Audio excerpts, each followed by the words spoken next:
Your mama is a werewolf with long sharp teeth. I'm up all night when the world should sleep.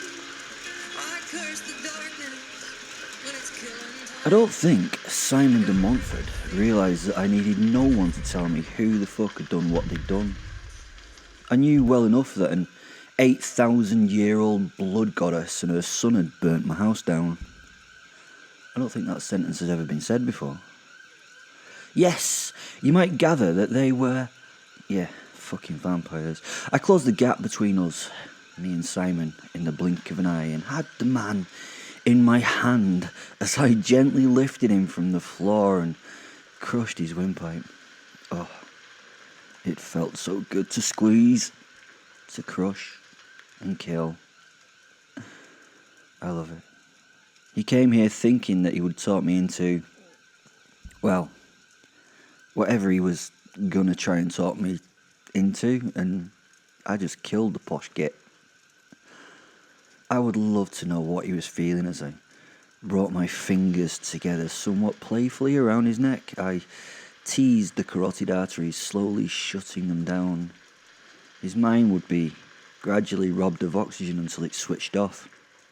I gathered he had a great mind, a special mind. Now it was going to be no mind, as his face slowly turned purple with the pressure I applied with my pinkies. I'd been close to death many times. Well, probably actually properly dead once or twice, but this fucker would die from being overconfident and self-important and being here. That's actually a bit unfair reasoning, I suppose. I'd probably almost died many times from being overconfident and being overly self-important myself. The thing Simon had done wrong was just be here now. Not all those things went together at one time. I enjoyed this so much. I just enjoyed killing. I was doing something that could not be fixed. Breaking things that cannot be fixed gave incredible power to my ego. I think it made me understand the value of rarity and uniqueness. I had lost much in that fire, and now the world would lose something unique in return. A sort of werewolf karma, if you believe in that type of bullshit. I lifted him to an arm's length, stared into those dying eyes, and prepared to give him the last words he would ever hear with a happy and vitriolic heart. What I did not expect was the way those eyes looked back at me. The man's gaze showed no fear, no distress or pain. He kind of hung utterly relaxed. He wasn't kicking his feet or fighting my hands away, as if this was just a thing that happens now and again. Simon was in a lifted permanent shrug at the end of my grasp. He really looked very disappointed in me. In fact, he seemed annoyed maybe. So I thought a small monologue was required to him, impart the fear and just show him how fucked he really was. It would normally do the trick at this point. It may help him realise that he was going to die. So I prepared my voice for a fear-filling oratory. I don't need your help. I know who did it, and I know I'll kill him. I'm sorry, but you just fucked up, I told him as I shook him and felt the pure full body rush of excitement as his pulse stopped at the pressure of my fingers, and he was not there. He wasn't. No, I don't mean he was dead. He was just wasn't there. My hand shot into the air at the loss of the weight it supported, and I stumbled forward while looking around for any evidence of what I hoped would be a body. He was just gone. Was he like a ghost or something? Maybe he was a holographic projection. I knew they'd been working on that kind of shit in the government, and then confusingly from behind me came his voice. Sorry, old son, that just won't do, the man said with a hint of smugness. I don't die, I'm afraid. I cannot say that better than you've tried before, because I don't think that to be the case. But I don't die. Fury kind of smoked me, and it took every ounce of Fenn's will not to transform into my monster me.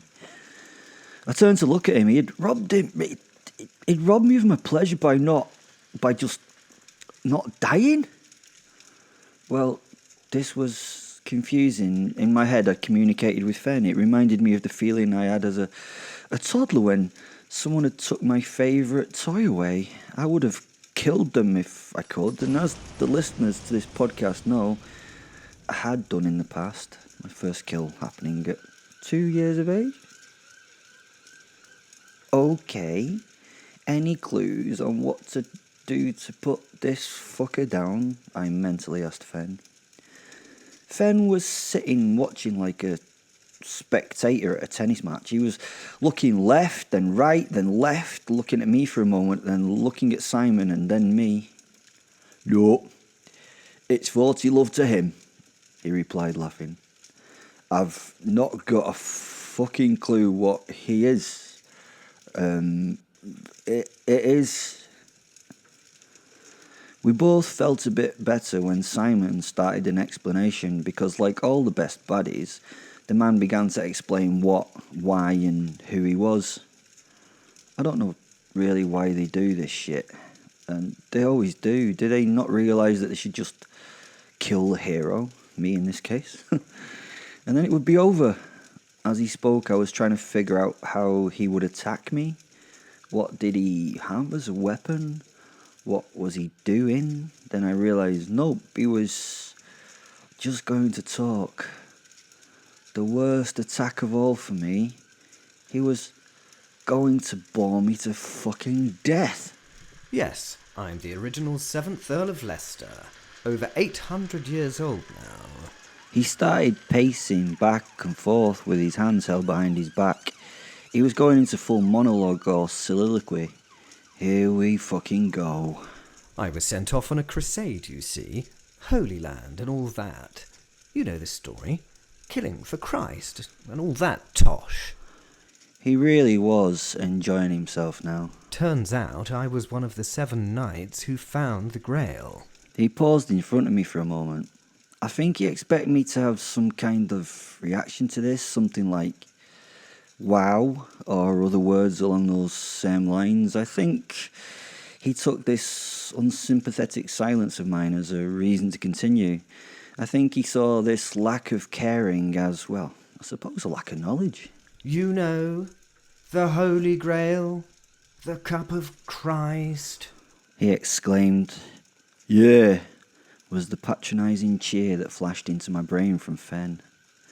I was tensing again to kill. I think he thought that I still did not get the Holy Grail thing, and with his exasperation at my lack of knowledge, he just fucking continued. To be succinct, which is what I understand you appreciate, I drank from it.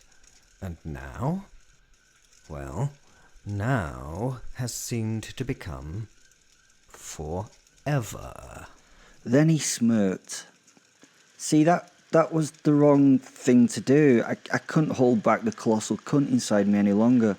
I again grabbed the man, lifting him bodily off the floor and smashing his head on the rough concrete edge of the canal. I got 2 good bashes, and then the pulpy, lump-headed body just fucking vanished again from my hand.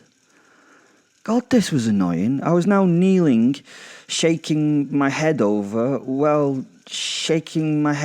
a big patch of empty fuck all. I gather you didn't believe me. He more than smugly said from behind me. This was crazy, but it was actually some kind of awkward fun, so I literally laughed out loud. No, I believed you. I just had to check, I told him with a little disappointing note offered in my voice. I thought for a moment, and then smiling, I rose to my feet and kind of waved in a conciliatory manner. I was offering my defeat, my resignation. Okay, then, I'm listening, go ahead. You have a huge issue, Will. Up above us in the sky are 2 circling AC-130s. Now, with your prior training and work, I know you comprehend what that means. Simply put, There's enough firepower in the sky to remove the life from a good few miles of Manchester. I don't think even a creature like yourself could survive that level of devastation. They have, for goodness sake, mobilised an aircraft carrier in case they need to hit you with fucking airstrikes, Will. That was bullshit. Obviously. Oh, it's obviously bullshit. Oh, shit. But I really now was listening. An aircraft carrier? Gunships. Seemed a little irresponsible of the powers that be. Gosh, weren't they making a great effort for little tiny me, which I must admit gave me a warm dopamine trickle as a reward and a warm trickle from somewhere else. He laughed a little as he caught me looking at the sky, as though, I'd be able to spot the gigantic gunships circling. I looked back at the man, trying to judge whether or not he had to be fucking lying. He was trying to save his own, but he didn't need his life saving. I don't understand why. What? Oh, fucking hell. Okay. The governments of the United States and about half the European nations have been brought into dealing with you. They have special forces from Norway here. The British and American special forces have eyes on you right now and are waiting to see what happens with this conversation, to see what they have to do. Basically, Will, you are fucked. And fucked is not a word that I usually fall low enough to use, but in this case I think you need to realise the truth, and being fucked is a great way of explaining it. They are willing to bomb Manchester, to kill you, if necessary. He was now standing in front of me, doing everything from the convincing body language book he could. His arms were wide open and he was facing me. I must have looked a little funny myself as I felt myself standing open-mouthed in a state of, discombobulation. Not a state I'm very used to. This had to be fucking utter bollocks. It had to be. I was waiting for Fen to help me out with this. The giant wolf soul padded up to me from the shadows and stood there. Nothing came from the centuries-old mind. He was as confused as I was. I could feel it. He looked at me and then back at the guy. I know what you're waiting for me to offer here, some advice, Will, but to be honest, I really don't. And then he nodded at the man. He has to be talking shite. Why would they have brought all that shite for you? Don't get me wrong, you've done some proper horrible shit, but £100 million airstrike and a massive innocent death toll seems a little overkill for what we've done. There has to be a lot more to this than just riding on this one, Will, he explained. I was trying to process what had been said. You could tell that Simon had been highly trained or had some vast amount of experience in this kind of thing, because he didn't interrupt those thoughts. He simply stood maintaining an open-handed posture while I reflected on what had been said. He looked kind of Christ-like, with the smoke wafting now over from the opposite bank after the death of the fires. I just couldn't fathom out this level of response to me killing a couple of fish folk and bullying some little police people. Maybe I'd done so much over the years and this was the final reckoning. Fuck. I'd pushed too hard and far too hard. Seemed that could be the case. Human karma. Nah, that's bollocks, isn't it? That's for losers. Okay then. If what you said is true, why so much stuff to deal with me? I asked. Thank fuck he'd still taken on that bad guy role in the movie. He had no choice to share his narrative with me.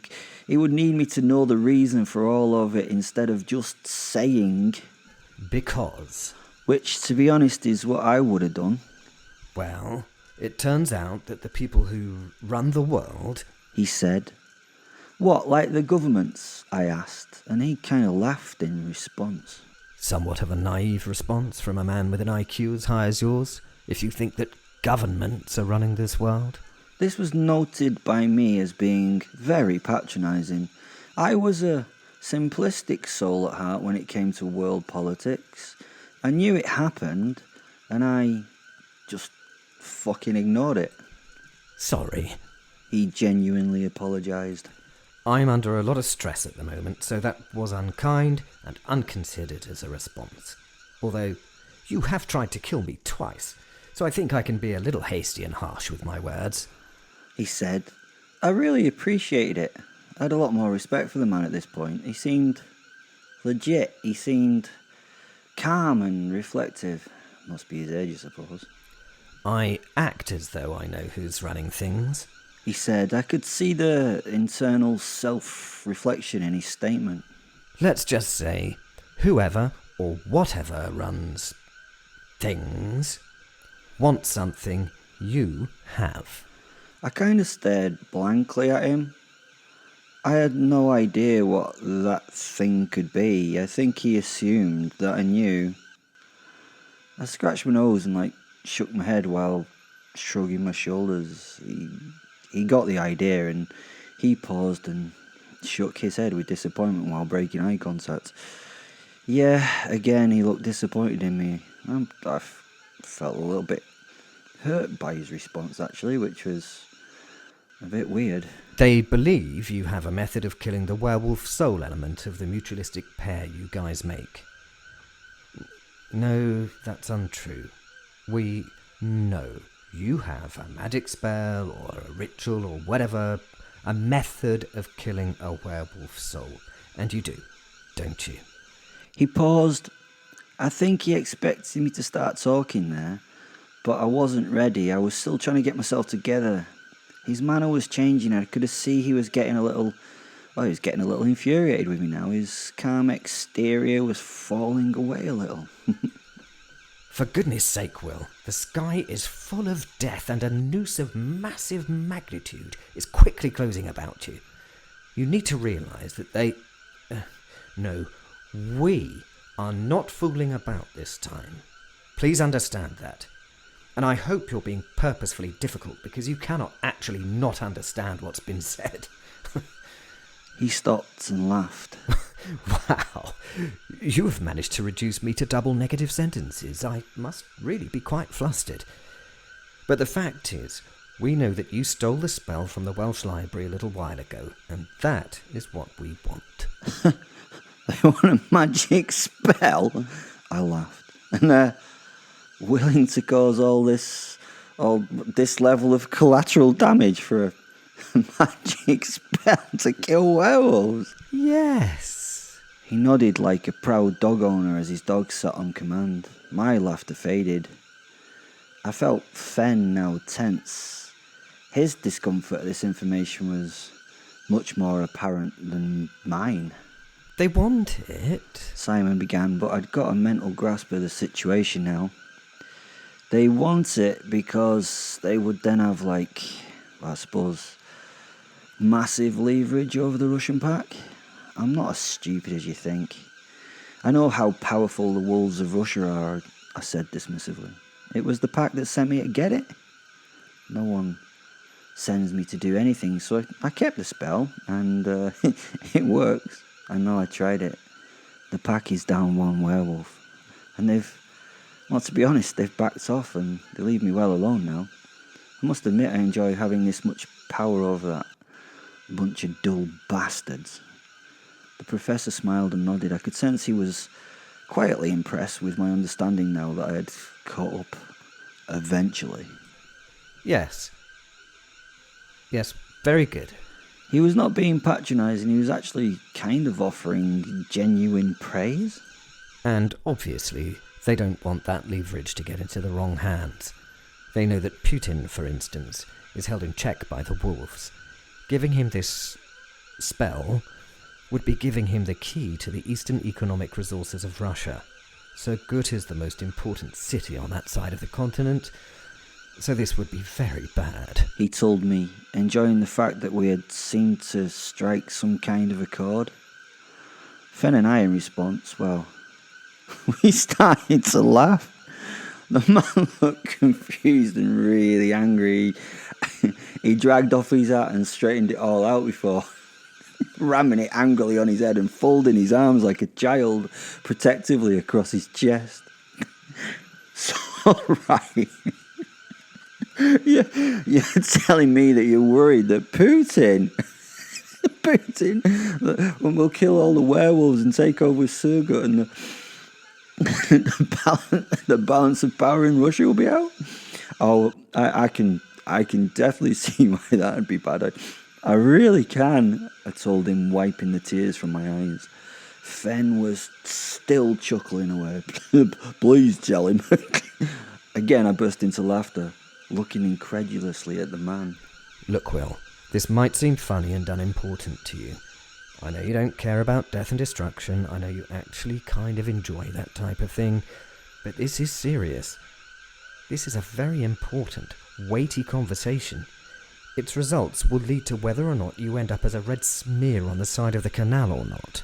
He seemed actually kind of genuinely concerned for my health.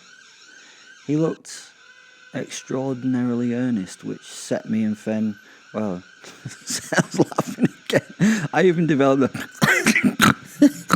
snorty hiccups because I was laughing that hard. The more the man fumed, the worse it got, until I got to a point where I just had to get a grip. I'm not laughing at this. Sorry, I'm not laughing at the serious nature of the situation, or you, I promise. Oh, it sounds like a set of dire circumstances, doesn't it? But hey, what do I don't want to be a red smear, but you do know you've got Putin all wrong, don't you? His face took on a look of confusion at this information. What do you mean? He asked. I laughed again. You're serious? You don't know, do you? This is fucking hilarious. You guys with your satellites and your spies and all that intelligence gathering shit, we're going to murder people in one of their own country cities because of a lack of knowing things. That's fucking brilliant. This is, honestly, it's one of the best things that's ever happened. I was now laughing so hard I had to physically sit down. The man was very patient. He waited. He knew this was going to be something important, and I had to slowly get myself under control. And eventually, sitting up and wiping my eyes, I looked at Simon. Putin? Sorry. Putin's a werewolf, mate. I told him, and then burst into laughter again. Simon was looking all sorts of confused, and then I could see what I'd just said actually sunk in. Ah, I see. He said. That changes everything then. Well, it may complicate things, but I think they'll still want to debrief you and get that information from you personally. Ah, you see, that's where the problem lies. I don't think that's very likely, I'm afraid.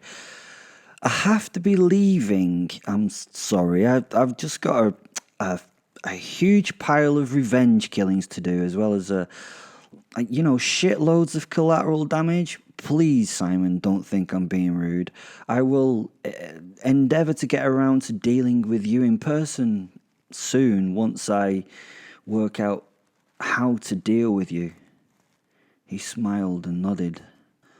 One of the reasons I decided to live here, in this warehouse, was that it gave me all sorts of manners of escape. I'm going to risk leaving and making a run for it. We'll see what swoops down and tries to kill me. Let's see how much fun this is really going to be.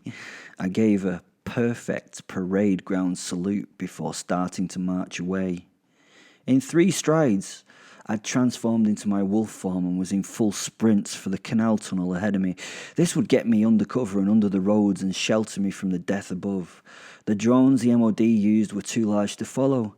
If the special forces were waiting there, well, that would be a distraction. It could only really go 2 ways, couldn't it? I would win, or they would win, but with massive casualties. As I ran, the concrete curb beside me exploded, followed by the sound of a shot. That showed me that I was under fire. I smiled. This would be a close-run thing. They had to get their eye in at this long range. I would maybe get away with another shot if I ran at this pace. Then they would be set.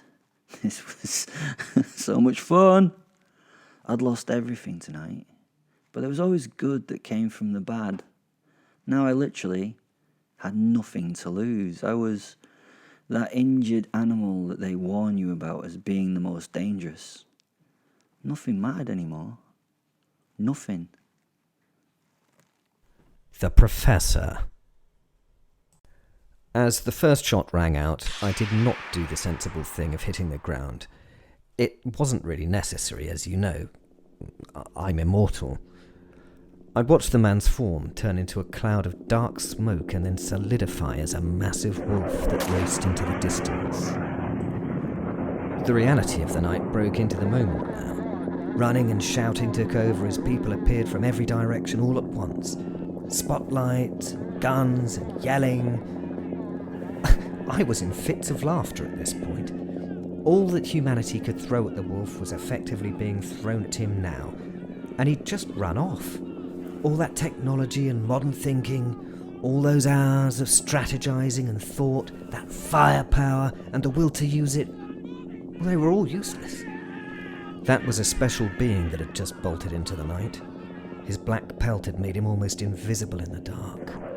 I looked at the response that had responded to him. Hundreds of milling people. They seemed ridiculous. Will was of a different class. He was how do I even describe him? A horrendous... No, that's not enough. He was horrible. No, it needs to be more guttural, doesn't it? Hang on. He was a cunt. No, even that's not enough. He was the king of cunts. And that made me smile. I thought the shot that rang out had clipped him, but he continued to go as another high-powered rifle crack was heard. I was standing, laughing wholeheartedly. People must have thought I'd completely lost it. Well, that wasn't the case. It was just so amusing.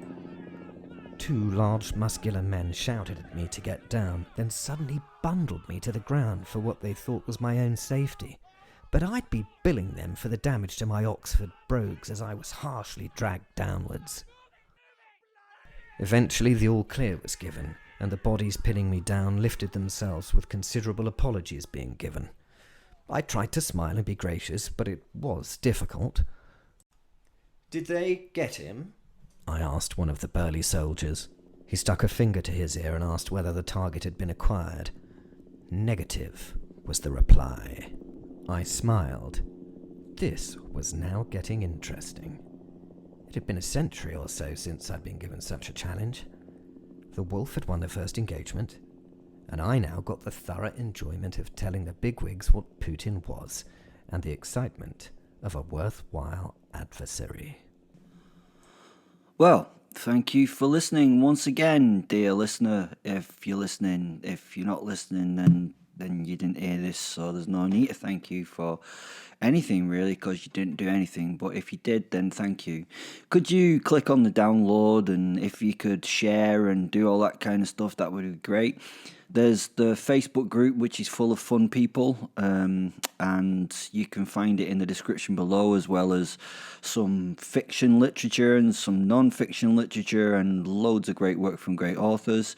You can join me on Twitter and Instagram and all those different kind of social media things if you want, and you can also support the show by either subscribing to it or just buying me a coffee, or Greg a coffee, or whoever's wonderful enough to be on the show. Yeah, thanks for listening. You're very much appreciated, and as always, I love you.